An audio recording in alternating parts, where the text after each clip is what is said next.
Why this story matters in a world often dominated by negative headlines, stories like this remind us that meaningful progress is happening every day. Quick summary: this story highlights recent developments related to this day in history, showing how constructive action can lead to meaningful results. 30 years ago today, the Chauvet-Pont-d'Arc Caves were discovered in southern France, containing remarkable cave paintings that are roughly 32,000 years old, the earliest known and best preserved cave art and engravings in the world.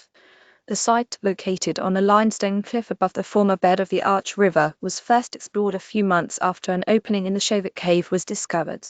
In addition to the paintings of lions, deer, horses, and rhinoceros, other human evidence was discovered from the Paleolithic era, including fossilized remains, footprints, and markings from a variety of animals, some of which are now extinct. Read about the paintings and their discovery in 1930. Two speleologists, including Jean-Marie Chauvet, for whom it was named, found evidence of human occupation about 26,000 years ago left by a child's footprints, which may be the oldest human footprints that can be dated accurately. After the child's visit to the cave, evidence suggests that a landslide covered its historical entrance and the cave remained untouched until it was discovered in modern times.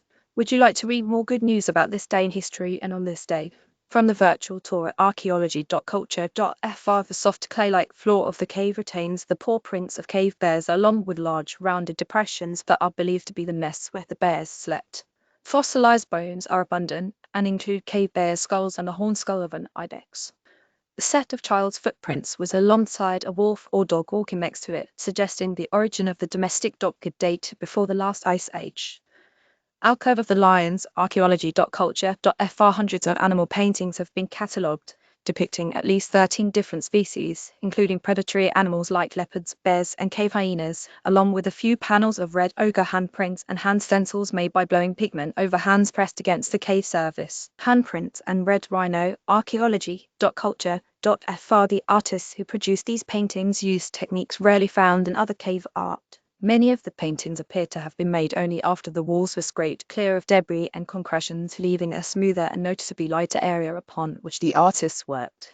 Similarly, a three-dimensional quality and the suggestion of movement are achieved by incising or etching around the outlines of certain figures, like an owl. The art is also exceptional for its time, for including scenes, for example, animals interacting with each other. A pair of woolly rhinoceroses, for example, are seen butting horns in an apparent contest for territory or mating rights. Extinct woolly rhinoceroses butting heads, archaeology.culture.fr. The cave has been sealed off to the public since 1934 after the damage that other decorated caves such as Altamira and Lascaux experienced when visitor tours led to the growth of mold on the walls that damaged the art.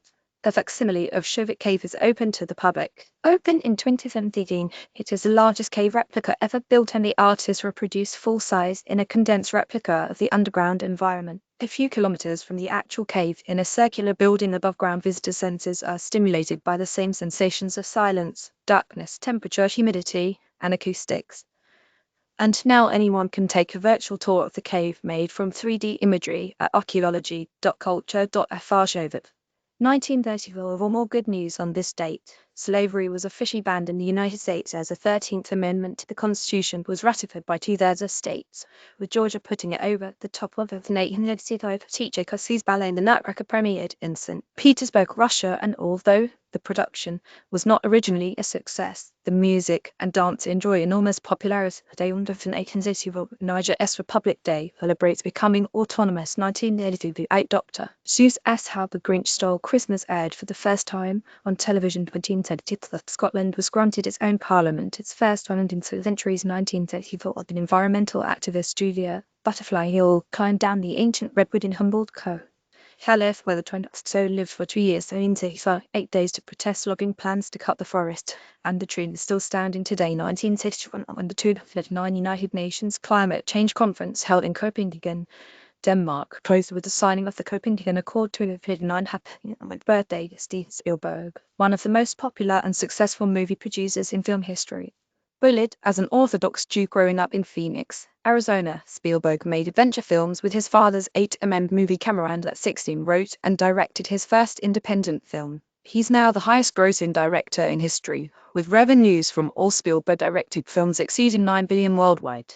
He won 2 Oscars for Best Director for Schindler's List and Saving Private Ryan, and made blockbuster films like Jaws, E.T., Back to the Future, Raiders of the Lost Ark, and Jurassic Park breaking box office records. In later years, he co-founded DreamWorks Studios and began addressing historical issues in films like The Color Purple 1937, Empire of the Sun 1937, Amsterdam 1937, and Munich 1034, Horse 1030, Lincoln 1012, Bridges Bus 1030, and The Post 1013, and a new version of West Side Story just released. Check out the good news stories about Steven Spielberg on GNN. 1946-2006 photo by George's Beard, CC license, and happy birthday to Brad Pitt, who was born 61 years ago today in Shawnee, Oklahoma. In his early days, the actor starred in A River Runs Through It and 12 Monkeys, the sci-fi flick that earned him his first Academy Award nomination. Some of your faves may be Fight Club, The Ocean's franchise, Burn After Reading, or Inglourious.